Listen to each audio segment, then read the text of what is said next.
Ayan si bossing ko. Ano ba sa'yo mo? Hanggang tibay. Nagka-viral na. Tibay, oh.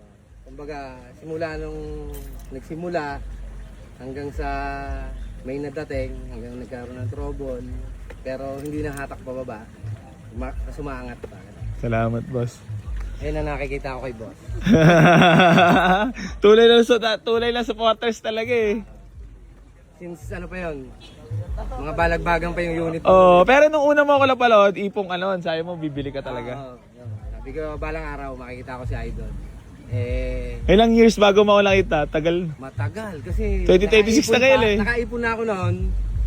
Yun nga, nawala yung pera. Shoutout din sa magnanakaw. Tapos? Dumali sa akin. Eto na, dito na kay AC. Makakakuha na ng unit. Hindi pa rin tayo pinabayaan kahit pa paano.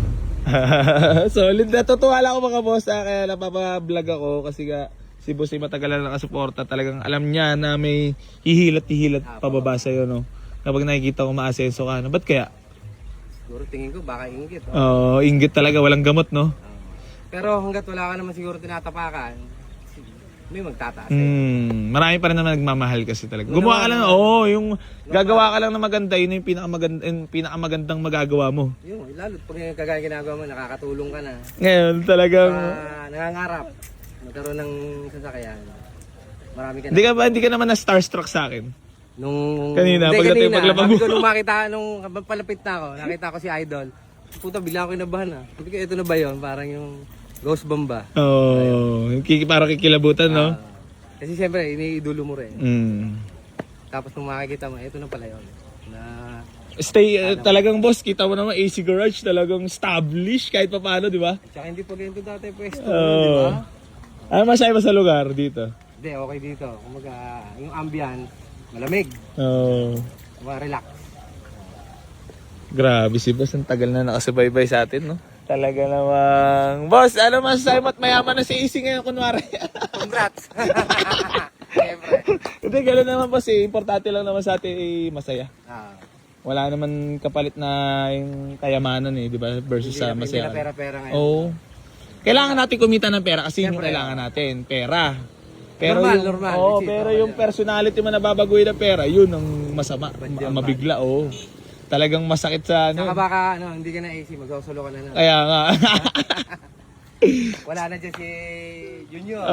Matik yan, boss. Si Loward, mawawala. Diba? Lahat ng nakasa paligid at iniingatan. Tama yun. Di baling onte, basta polido at solid bawat isa. Safe na yun, boss. Tama ba yun? Tama yun, boss. Tsaka kahit ang circle mo, maliit pala. Hanggat wala naman nawawala. Tapos kung dadami, mas okay. Pero sa lain, na yun, ingatan mo na. sa lain talaga. Ayan, mga boss, ha? So, sa mga gusto mag-walk-in dito, waste nyo lang po. Buena Vista Tres, Barangay Hall, General Trias, Cavite. Or pwede nyo rin i-waste boy, AC New Garage, General Trias, Cavite, mga boss. So, may mga budget meal tayo dyan, ha? Pwede kayo mag-walk-in, ilan na ba nabibenta kayo? Nakaka-3 na. So, pag nagka-deal pa kay boss, mamaya pagdating yung CRV, hinantay lang nila kasi pinagawa natin yung aircon, gawa ng, pinasbreak sa atin yun ng walang aircon. May mga big body pa tayo dito, mga boss. Yan, dalawa, Budget meal yan.